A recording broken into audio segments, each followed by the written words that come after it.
Assalamualaikum, kita akan review for consumer markets. So under this topic we have 4 objectives. Okay, first one we are going to look at the model for consumer behavior and the characteristics of consumer behavior, and then types of buying decision behavior, and then the process of decision purchase. Okay. Alright, the first one, if you look at the figure 3.1 for the model of consumer behavior, there are 3 things that you need to bear in your mind. Okay, means the first one, you are going to look at why consumers buy from us, why consumers buy, where they buy, how much they buy, what they are going to buy, how they make the decision. Okay, so this is the things that we need to configure in the buyer's black box, because all these things will be influenced by the buyer's characteristics and the process and the what we call it, the influence of buyer's decision process. Okay, so we are going to look how they are influenced, and then by whom. Mungkin by their family, their friends, their colleagues, their peers, or by the media, and so on. Okay, so in order to answer all these questions, we as marketers need to understand the stimulus response model, as in figure 3.1, stimulus response model. So the first one, what actually we can do is the things that we can control and we cannot control. Okay, the marketing stimuli, for the 4 P's of marketing: product, price, place, promotion, is the things that we can control. We can get control over it. But then for the other variables, such as economics, technological, social, cultural, these are the factors that out of control. We cannot control over it. We need to react towards it. So all these factors, all these variables will influence the buyer's black box. Black box, this is what we call as the mindset of buyers, otak dia. Okay, what they think, what they want, what they prefer, what they want to have, how much they want to pay, where they want to buy, and so on. Okay, and then the next process is how buyer responses towards the buying attitudes and preferences. So this is what we call the brand engagement.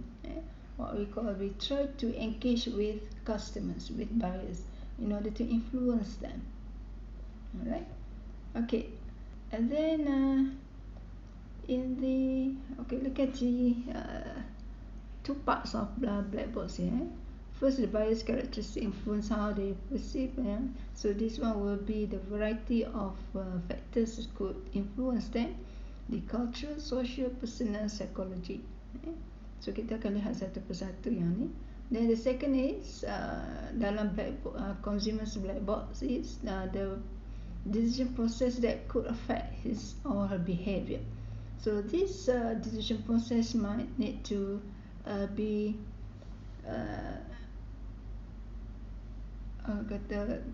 through several stages.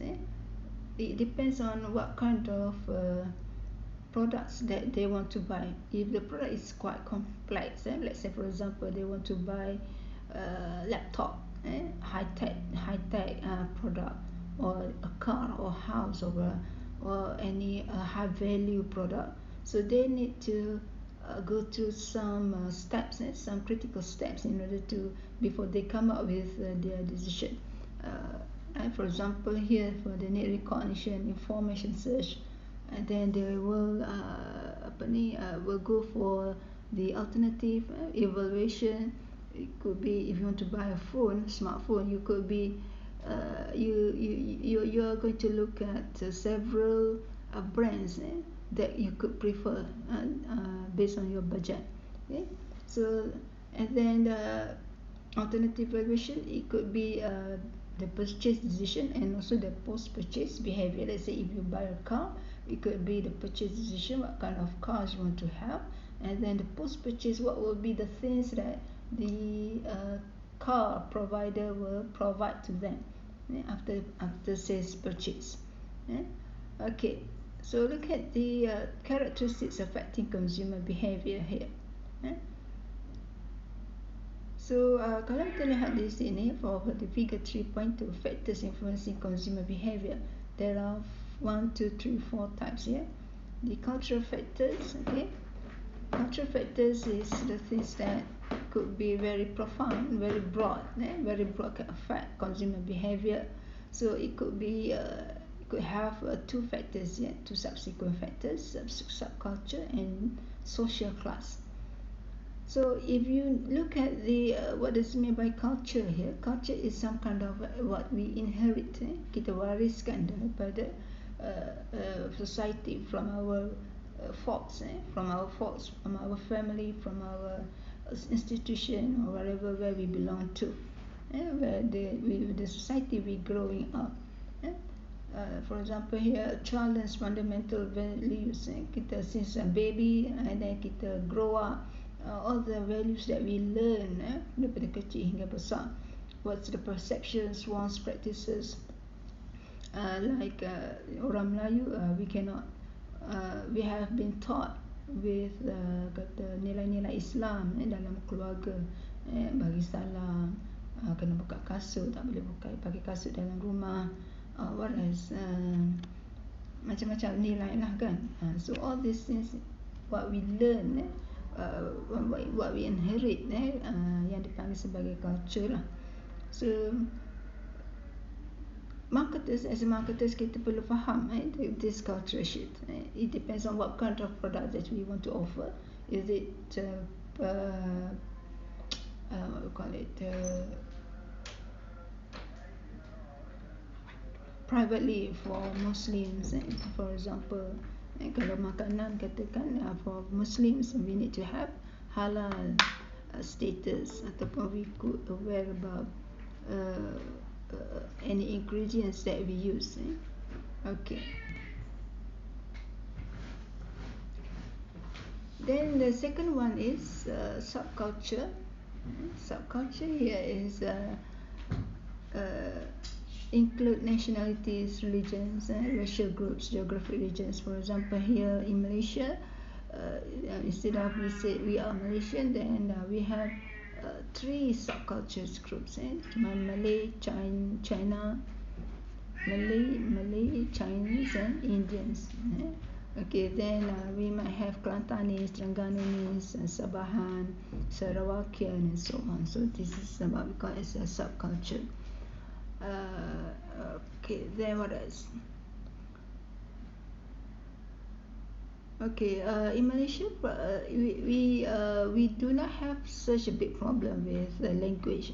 Kalau di Indonesia, they have thousands of dialects, right? In Indonesia itself, banyak dialek dalam tu beribu. And then, for example, in China, they not only talk in Mandarin or Cantonese. There are thousands of dialects that sometimes we couldn't understand it. Okay, if you look at the let's say for the packaging that they use in Malaysia, they might use for only English label, because English can be is acceptable and can be understood for all level of subculture.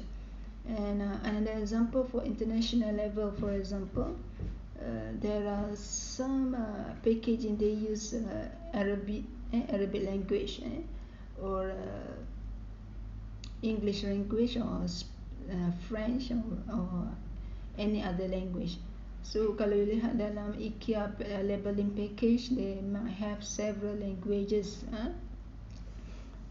that most of the prominent countries, macam Swiss, Dutch, Arabic, Cantonese, what else? They have built up a variety of language translation on their package. on their packaging. Okay, and another example, if you look at how they react towards the subculture, is the how they develop a group of products. For example, here, let's say for a car manufacturer like Proton, they have such kind of multiple model that focus on multiple segments, different segments. For example, we can see that for the SUV model 70, mula-mula dia keluarkan model S70, and then they look at how the reaction towards it, and dapat sambutan yang agak tinggi lah. But then it's quite pricey, so they come up with a new one for the S50. Kalau lihat dalam range S70, so kita boleh lihat for the competitors for this segment, S70, CX-7 for Mazda, what else? For Honda kita ada Honda apa dia? CR-V, yes, CR-V. Okay. Ford kita ada macam Pajero punya ni, banyaklah. Dia ada satu segmen khas untuk certain model. For the S50, they have the Pro 2 pun ada. Pro 2 apa yang terbaru tu? They have CX-3, okay, CX-3 for Mazda. For Toyota, they have HR-V, bukan HR-V, HR-V. For Honda, they have HR-V lah. Betul lah? Tak. Saya pun tak ingat lah. Okay, itu adalah untuk model-model tertentu, focus on the different segments for the MPV as well. Okay, so this is what we call as a total marketing strategy. So it practice about in terms of integrating ethnic themes and cross-cultural perspectives. For example, here McDonald's. They count on how people, how their customers react towards certain international tastes. For example, kita lihat the exploding taste of Korean, or fish and chips. Apa lagi? Korean lah sekarang ni. For the Malaysian, they are very kata taksub towards the Korean punya ni. Fish and chips, fish sweets and spicy sauce, burger Korean taste. Dulu dia ada keluar Portugese burger, tapi tak dapat sambutan.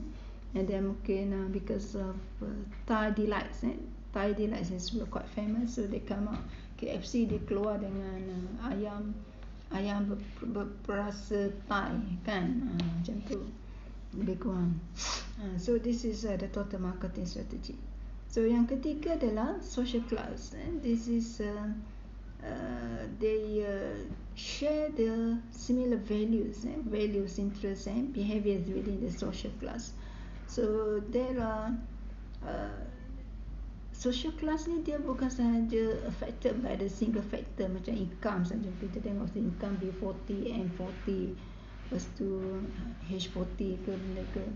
So it could be another variables such as occupation, membership, education, wealth and other lifestyle and lain-lain again. So it could be considered as social classes. And then the brand preferences could be in terms of clothing. Ada yang suka yang casual, ada yang suka kepada yang agak loose punya ni, ataupun pakaian yang lebih branded ke apa ke. Let's say ada home furnishing, travel and leisure activity pun ada based on the social class, and as well as financial services.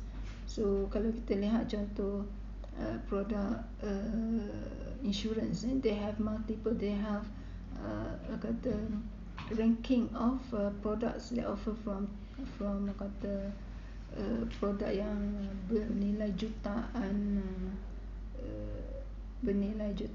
apa kata insurance package hinggalah kepada yang paling murah. Okay, then That's culture. Yang kedua adalah social factors. So social factors could be include small groups, consumer small groups, social networks, family, and social rule and status. Okay, so who they are actually? For the groups and social networks, macam kita banyak masuk dalam FB, right? For example, group apa dalam FB ada? Kan banyak kan group kan. Mungkin ada yang suka football club, ada yang Juventus Football Club because of Cristiano Ronaldo, atau apa lagi Bundesliga macam tu lah.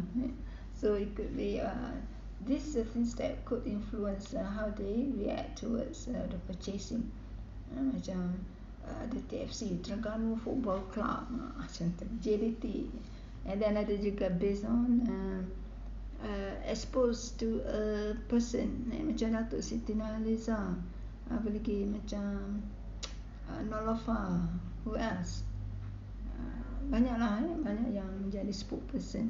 Sekarang ni Syahizi Sam pun nampak macam agak laku jugalah dalam pasaran. Okay, so for these group and social networks, word of mouth, opinion leaders, buzz marketing, online social networks is all the things that they use to influence those who are kata enticed with them, terikat dengan mereka.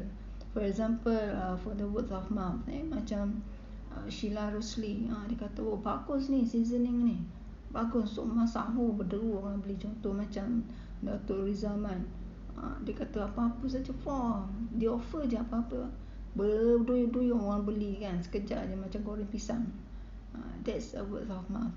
Macam siapa lagi, sekarang ni ramai orang suruh artis jadi reviewer kan, Siti Nurhaliza. So they use that, this is what we call as a word of mouth. Dia bagi tester macam-macam dekat Datuk Zaman, dekat Chef Wan, dekat siapa lagi, Michael Ang, kau tengok Michael Ang apa. So this is things that we use dalam pemasaran. And then the opinion leaders, of course, the expert opinions, within the reference group. So look at the personality macam Tiger Woods ke apa ke. Okay, the buzz marketing, they use as a brand ambassador. Okay, ada yang jadi duta lah, macam siapa tu, Azizul Hasnim tu kan, macam tu lah lebih kurang. Okay, online social networks, Facebook, Twitter, YouTube, so semua ni adalah things that we use as a groups and social networks. Okay,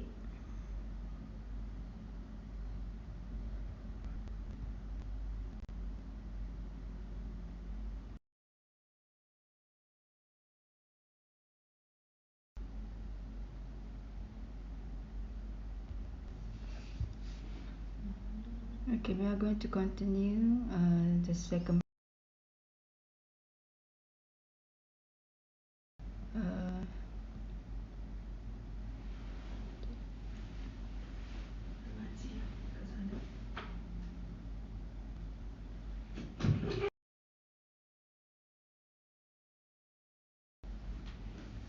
Okay, the second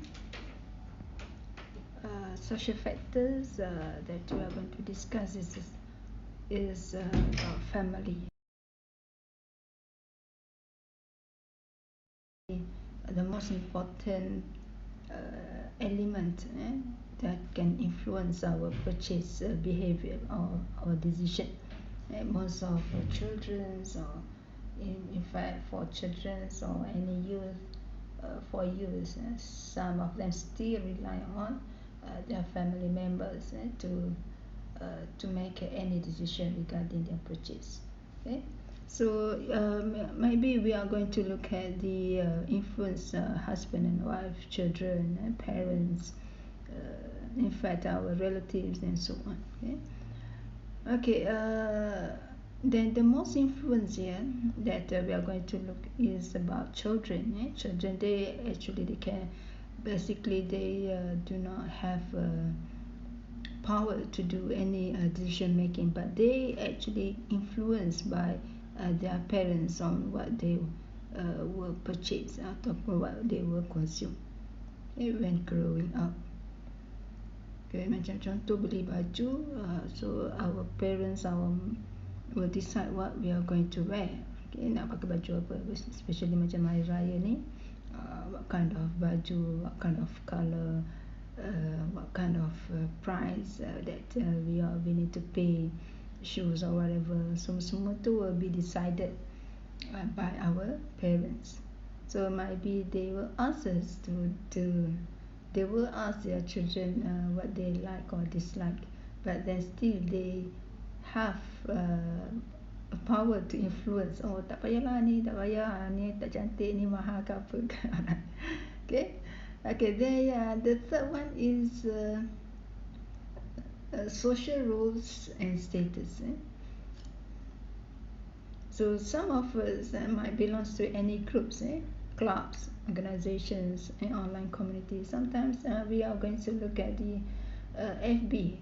For example, I am the one who belongs to Kuching Terengganu, let's say, for example. So I will ask group members' opinion about apakah ubat sesama yang paling best, yang paling terbaik ataupun yang paling efektif. So their decisions, not their decisions, their concern, their opinions might influence my purchase behaviour. So orang cakap ubat ni bagus, klinik ni ke bagus, jangan beli ubat ni or whatever. Okay.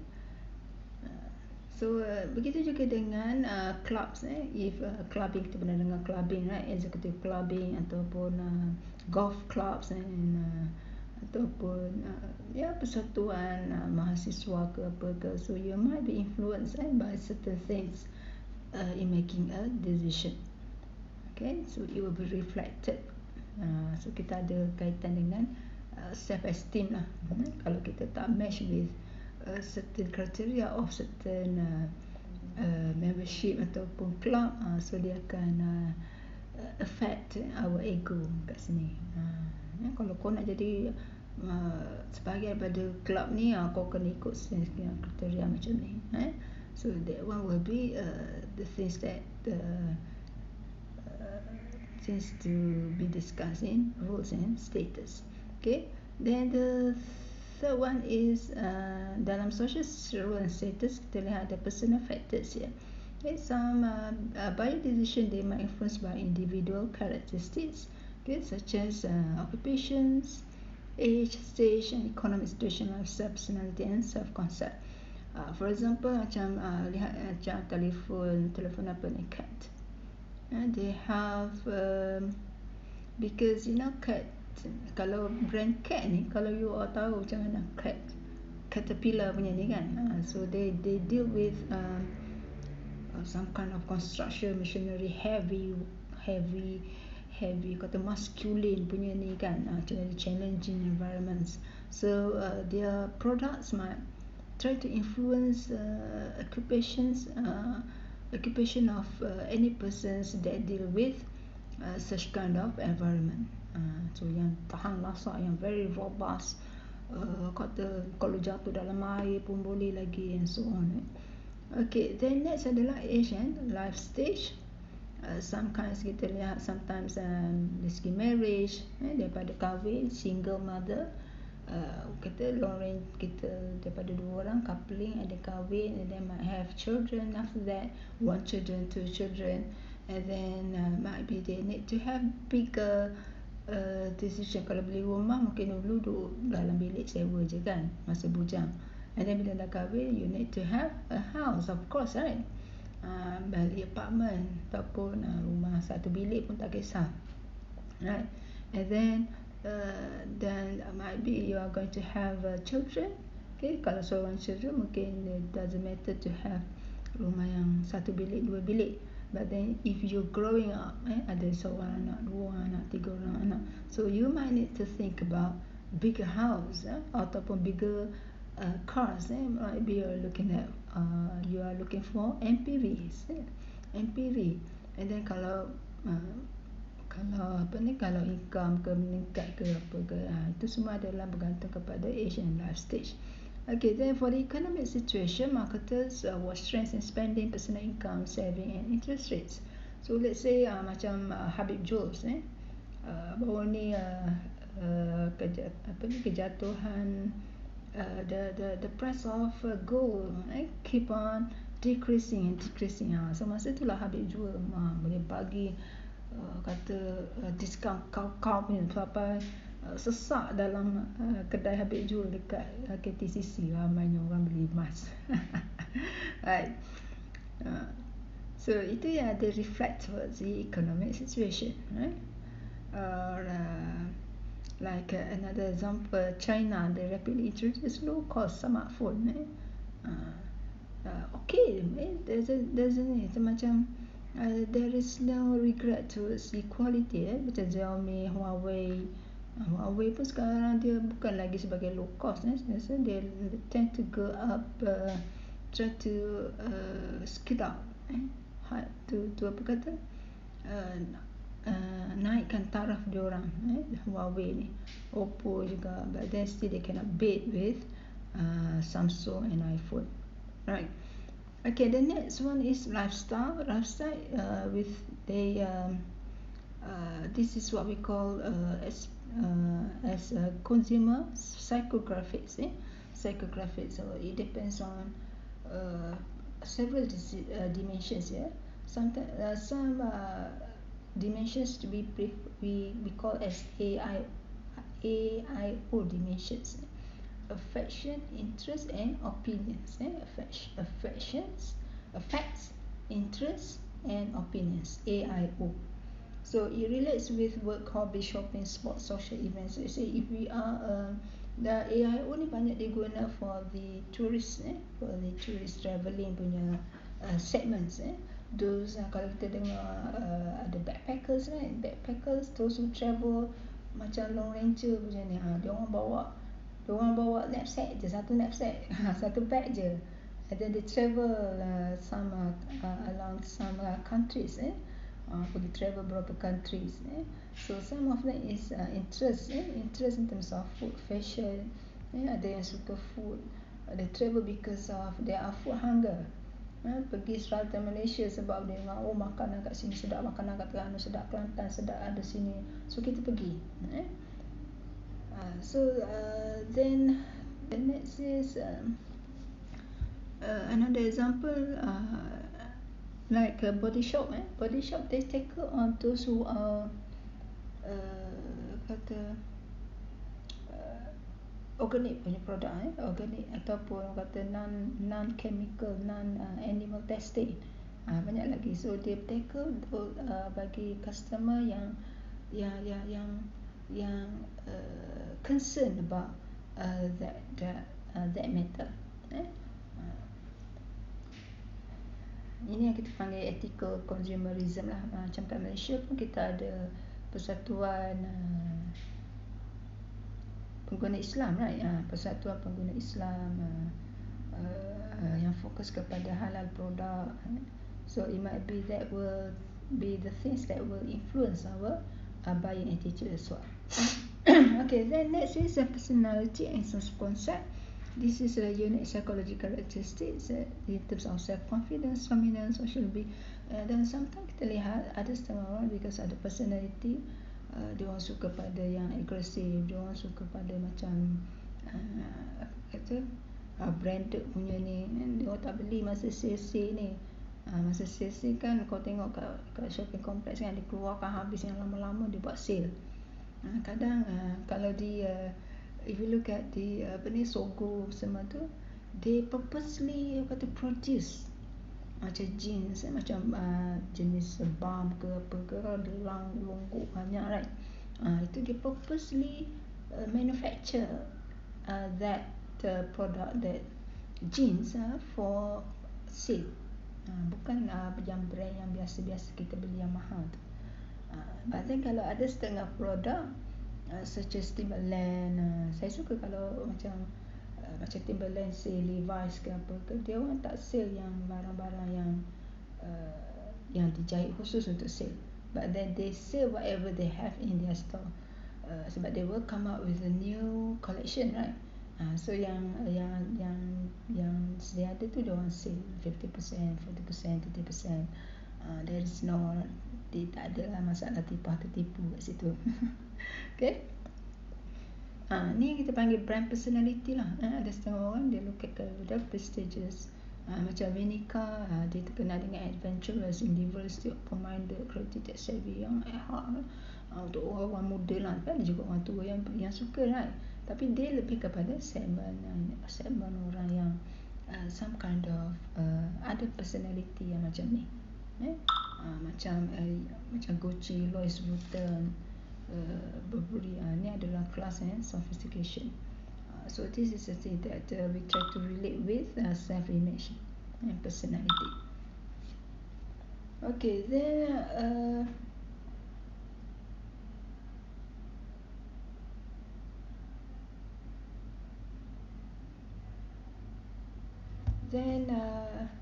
yang seterusnya adalah psychological factors. So this is a person's buying choices that could be influenced by motivation, perception, learning, beliefs and attitudes. Okay, the first one is motivation here. So if you still remember, I told you about needs, wants and demands. Need, wants and demands. So some biological from the because of states of tension, macam kita rasa lapar, macam kita berpuasa ni kita lapar, kita haus, kita rasa tak selesa. Bila buka je, bila pergi bazar Ramadan, ya Allah, mulalah bila ingatan kan. Macam-macam terbayang, semua air nampak sedap, right? So dia akan jadi wants. Nak buka puasa kat mana ni, nak jenis air apa, nak makan apa. So from needs they turn into want.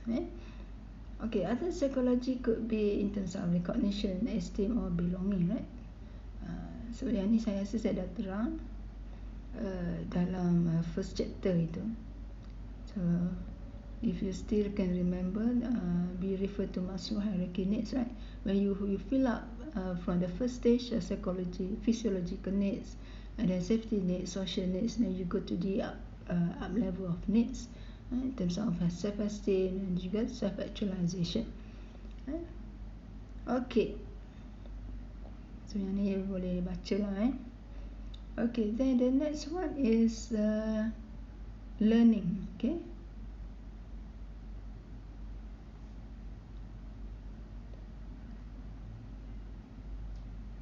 so dalam when we make a purchase, actually customers can be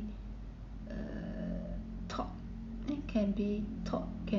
boleh diajar, boleh we can add knowledge to them through what we call as experience or cues ataupun drive. So this is the things that actually were being developed innerly, dalaman. Bila seseorang itu ada pengalaman yang baik about something, then they might want to become very positive towards a certain thing. So this is what we call as drive, stimuli, cues, responses and reinforcement. So what is a drive here? This is strong internal stimulus, rangsangan dalaman that will change opinion towards action. Okay, opinion towards action. For example, ya, kalau kita lihat kat sini, if we want to buy a camera, the surrounding cues condition. Surrounding means that what will be the things that they might look at a promotion, okay, antara Canon dengan Nikon, say for example. So you are going to learn about these two brands, which one will be the best one for you, that suits with you. That could fill up your self-actualization. You nak macam mana, Canon macam mana, kalau kamera Nikon macam mana. So the surrounding cues condition will stimulate our response, the idea of buying that camera. Okay, kita baca tentang kamera Canon, dia punya megabyte dia macam ni, ataupun kalau tak kamera pun macam phone lah, Samsung macam ni, kita buat comparison. Samsung macam ni, iPhone macam ni, Vivo macam ni, Huawei macam ni. So that thing will be the things that give us cues towards our learning process. Cues, apa yang dimaksudkan dengan cues? Drive, tadi drive. And then cues pula adalah minor stimuli that determine where, when, how the person respond. So this is the things how we respond towards something in terms of what will be ambushed to us. Macam tiba-tiba kita dapat, macam contoh Lazada dan Shopee, tiba-tiba keluar notification, ada flashing sales, flashing sales. So itu adalah cues. Macam Shopee buat macam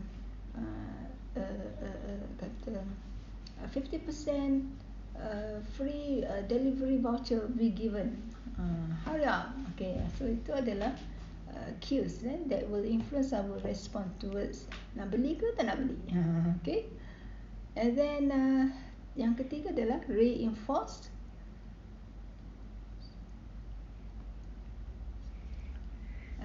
Reinforced adalah apa yang akan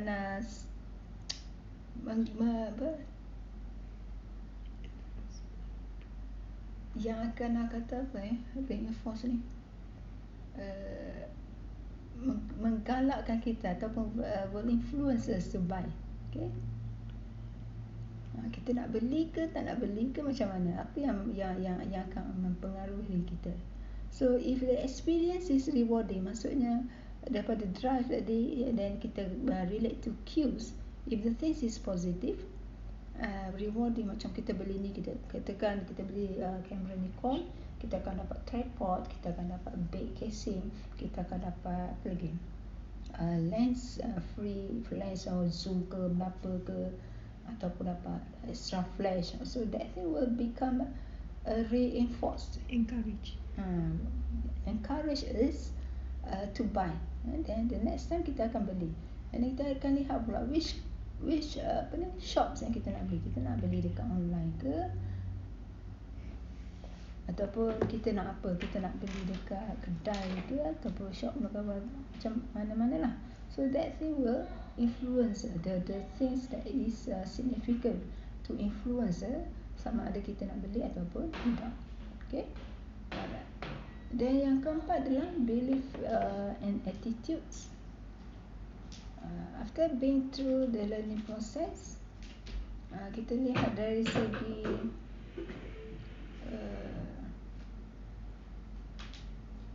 behavior, the people's buying behavior. So belief kat sini adalah this is the things that what we think about something, our opinions towards something. So it could be the things that we were influenced by certain good experience, contoh macam McDonald. So we have a good experience with McDonald dengan servis yang cepat, makanan yang fresh, makanan yang serve hot. So itu adalah pengaruh yang positif, will affect our emotional. So kita akan ada positif brand image dalam kepala kita. But then if you have such kind of negative experience with certain things, let's say kalau kau beli nasi lemak kat situ, tiba-tiba malam tu kena yang basi, kau nak pergi beli lagi tak beli dah kan, macam tu lah lebih kurang. So that will become attitude, sama ada kita suka ataupun tidak suka. So attitude for the person is could be consistent. Contoh kalau kita dah suka dengan certain product, dan kita akan sukalah selamat macam dalam manusia ni kan. So that attitude could be developed by marketer, right? Dengan macam katakan Volkswagen, Das Auto, right? Pernah dengar ada punya iklan kan? So itu adalah things that will try to create good attitudes towards certain thing inconsistently. Okay, and then mungkin kalau terlihat McDonald dia ada how they try to defeat dengan apa kata ada orang claim McDonald guna produk yang guna barang yang cheap, barang orang kata tak sihat lah, for obesity semua tu. So they want to overtake that personality, that attitudes, that beliefs kepada positif. So kita tengok banyaklah iklan-iklan yang dibuat oleh McDonald. Alright.